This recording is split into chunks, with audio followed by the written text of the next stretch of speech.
দিব্যেন্দু রায়। আমি বর্ধমান খোশবাগানে প্র্যাকটিস করি। আমি একজন কনসালটেন্ট অপথলমোলজিস্ট। আজকে আমাদের আলোচনার বিষয়বস্তু হলো গ্লকোমা। গ্লকোমাকে এই কারণেই আলোচনার বিষয়বস্তু করা হয়েছে যে আমাদের সমাজে একটা সচেতনতা তৈরি করার জন্য। কারণ আমাদের কাছে অনেক সময় অনেক রোগীরা আসেন মিসডায়াগনোজড হয়ে অথবা অনেক দেরিতে, তখন দেখা যায় দৃষ্টিক্ষেত্রের অনেকটা অংশই ক্ষতিগ্রস্ত হয়ে গেছে। অনেক সময় অনেক রোগী ভাবেন যে চোখে কম দেখা মানেই হয়তো চোখের পাওয়ারের সমস্যা, অনেকে ভাবেন যে কম দেখার কারণ হয়তো ছানি, কিন্তু অধিকাংশ ক্ষেত্রেই বা অনেকাংশেই দেখা যায় কম দেখার কারণ ছানি বা পাওয়ারের সমস্যা ছাড়াও অন্য কোনো কারণের জন্য হয়তো পেশেন্ট কম দেখে। সেই কারণে সচেতনতার দরকারটা এখানে। গ্লকোমা হলো চোখের অপটিক নার্ভের একটি রোগ। গ্লকোমার অনেক কারণ থাকতে পারে, তার মধ্যে একটি অন্যতম প্রধান কারণ হলো চোখের ভিতরের প্রেসার অর্থাৎ ইন্ট্রাঅকুলার প্রেসার বেড়ে যাওয়া। যদিও অনেক সময় দেখা যায় যে চোখের প্রেসার নর্মাল থাকলেও বা কম থাকলেও গ্লকোমা হতে পারে। তো গ্লকোমা রোগীরা প্রধানত যে উপসর্গগুলো নিয়ে আমাদের কাছে আসেন সেটি হলো যে এক নম্বর তো মুখ্য উপসর্গ হলো যে চোখে কম দেখা।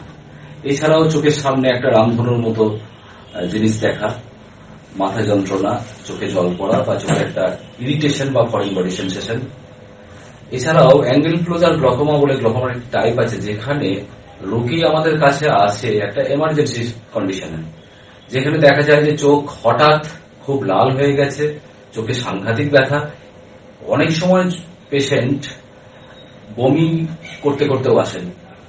তো এই ধরনের রোগ, এই ধরনের অ্যাঙ্গেল ক্লোজার গ্লকোমা একটা এমার্জেন্সি কন্ডিশন।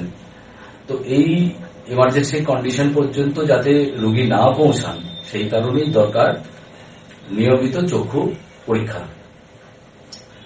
গ্লকোমার একটি কারণ যেমন বলা হলো যে চোখের প্রেসার বেশি থাকলে অনেক সময় গ্লকোমা হতে পারে। তাছাড়াও দেখা যায় যে যাদের অ্যাথারোস্ক্লেরোসিসের সম্ভাবনা আছে, যাদের রক্তে কোলেস্টেরল ট্রাইগ্লিসারাইড বেশি আছে, যাদের রক্তবাহক স্বাভাবিকের থেকে সরু হয়ে আসছে, অর্থাৎ অপটিক নার্ভে যে কোনো কারণেই যদি রক্ত সরবরাহ ব্যাহত হয়, তাহলে অপটিক নার্ভের বেশ কিছু অংশের ক্ষতি হয় এবং তার সঙ্গে সঙ্গে রেটিনার নার্ভ ফাইবার লেয়ার, যে লেয়ারটি দেখার জন্য খুব দরকারি লেয়ার, সেই লেয়ারের বিভিন্ন অংশের ক্ষতি হয়। এবং বিপদের জায়গাটা হলো এই ক্ষতিটি যেটা হয় সেটা সারা জীবনের জন্য হয়ে যায়, সেটিকে আর ফিরিয়ে আনা যায় না। গ্লকোমা মুখ্যত দুটি টাইপের হয়, প্রাইমারি ওপেন অ্যাঙ্গেল গ্লকোমা এবং closed angle glaucoma. Primary open angle গ্লকোমায় অনেক সময় সেভাবে কোনো উপসর্গ থাকে না, সেই কারণে অনেক সময় রোগীরা বুঝতেও পারেন না যে তার গ্লকোমা হয়েছে বা গ্লকোমা হওয়ার সম্ভাবনা আছে।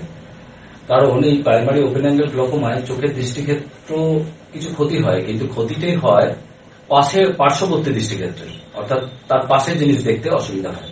কিন্তু অনেক সময় রোগটি যখন খুব বেশি না এগিয়ে গেছে, ততক্ষণ পর্যন্ত তার সামনের দৃষ্টি অর্থাৎ সেন্ট্রাল ভিশন সেভাবে ক্ষতিগ্রস্ত হয় না। সেই জন্য অনেক মানুষ বুঝতে পারেন না যে তার চোখের এতটা ক্ষতি হয়ে গেছে। কারণ আমরা সবসময় সেন্ট্রাল ভিশন নিয়ে ভাবি, সামনে কি দেখছি, পাশে কতটা কি দেখছি আমরা অতটা বদার করি না।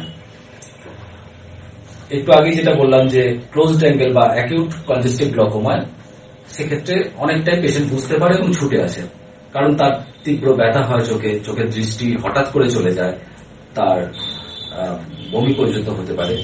সেই ধরনের পেশেন্ট আমাদের কাছে এলে আমরা এমার্জেন্সি বেসিসে সেই পেশেন্টের চিকিৎসা দিই। গ্লকোমা অনেক সময় বংশগত হয়, সেই জন্য যাদের ফ্যামিলি হিস্ট্রি আছে গ্লকোমার, তাদের অবশ্যই বছরে একবার করে চোখ পরীক্ষা করাতে হবে। এছাড়া যাদের ডায়াবেটিস আছে বা অন্যান্য চোখের রোগ, যেমন চোখের ভিতরে কোনো অংশে স্ট্রোক হয়ে থাকলে, ডায়াবেটিক পেশেন্টদের অনেক সময় রেটিনা ইসচেমিক হয়, অর্থাৎ রেটিনার ভিতরে রক্তবাহ সংকুচিত হয়ে রেটিনার ভিতরে অক্সিজেন সরবরাহ বিঘ্নিত হয় বেশ কিছুটা অংশে। এই ইসচেমিক রেটিনা বেশ কিছু গ্রোথ ফ্যাক্টর তৈরি করে, ভাস্কুলার এন্ডোথেলিয়াল গ্রোথ ফ্যাক্টর তারা তৈরি করে। এই ভাস্কুলার এন্ডোথেলিয়াল গ্রোথ ফ্যাক্টর গুলো বিভিন্ন জায়গায় নতুন নতুন রক্তবাহ তৈরি করে, সেটা রেটিনাও হতে পারে, সেটা আইরিস অর্থাৎ চোখের পিছনের পর্দাও হতে পারে, বা চোখের অ্যাঙ্গুলার স্ট্রাকচারও হতে পারে। তো আইরিস বা অ্যাঙ্গুলার স্ট্রাকচারে নতুন রক্তবাহক তৈরি হলে সেখান থেকেও চোখের তরলের যে প্রবাহ সেই প্রবাহ ব্যাহত হয়ে গ্লকোমা হয়। এগুলোকে বলা হয় সেকেন্ডারি গ্লকোমা। অনেক সময় অনেক বাচ্চাও চোখের কিছু গঠনগত ত্রুটি নিয়ে জন্মায়, তারা জন্মগত গ্লকোমা নিয়ে জন্মায়। এছাড়াও লেন্সের কিছু ত্রুটি বা আইরিসের পিগমেন্টারি কিছু প্রবলেমের জন্য সেই পিগমেন্ট অ্যাঙ্গুলার স্ট্রাকচারের জন্যও গ্লকোমা হতে পারে, তাকে পিগমেন্টারি গ্লকোমা। এবং লেন্সের ত্রুটি থেকে যে গ্লকোমা হয় তাকে এক্সফোলিয়েটিভ গ্লকোমা বলে। এছাড়াও অনেক পেশেন্ট যাদের ছানি পড়েছে দীর্ঘদিন ধরে, কিন্তু ছানি অপারেশনে তাদের অনীহা আছে বা ভয়ে ছানি অপারেশন করতে চাইছে না, এই ধরনের পেশেন্টদের যাদের হাইপার ম্যাচিওর ক্যাটারাক্ট হয়েছে, কোনো কারণে যদি লেন্সের অ্যান্টেরিয়র ক্যাপসুল র্যাপচার করে এবং লেন্স মেটেরিয়াল যদি বাইরে বেরিয়ে আসে, তাহলে সেই লেন্স মেটেরিয়াল বাইরে বেরিয়ে এসে এক ধরনের গ্লকোমা তৈরি করে, তাকে বলে ফ্যাকোলাইটিভ গ্লকোমা।